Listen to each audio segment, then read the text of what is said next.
এখানে একটা ইয়ে হয়েছিল, ট্রিপল টপও হয়েছিল, কিন্তু বারবার রেজলিউশন পয়েন্টকে টেস্ট করছে কিন্তু ভাঙতে পারেনি। এই যে এই একটা টপ, ট্রিপল টপ বলে এটাকে, এই একটা টপ, এই একটা টপ, আর হচ্ছে গিয়ে এই একটা টপ, ট্রিপল টপ বলে এটাকে। তো ট্রিপল টপ যদি ভেঙে যায় তাহলে সেক্ষেত্রে কিন্তু এটাকে রেজলিউশন পয়েন্ট বলে ট্রিপল টপের, এই যে নিচের দিকে, তাহলে হয়তো নিচের দিকে যেতে পারে। ট্রিপল টপের ইয়ে কি, এটাকে কিভাবে ট্রেড করতে হয়, সেম জিনিস। এটাকে এই ট্রিপল টপের যতটা ডেপথ আছে,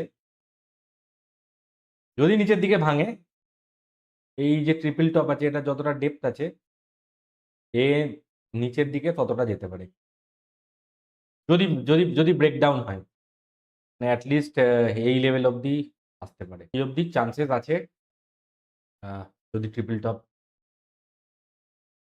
হয় তাহলে এই অবধি আসতে পারে। এখন পুরো চপই।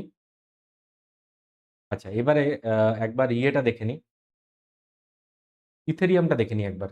ইথারটা দেখলাম, এবার একবার ইয়েটা দেখে নিই, সোলানাটা দেখে নিই একবার। সোলানার দেখি কি কন্ডিশন আছে। সোল ইউএসডিটি, এইখানে একটা ভালো ইন্টারেস্টিং জিনিস দেখা যাচ্ছে। এই যে এটাকে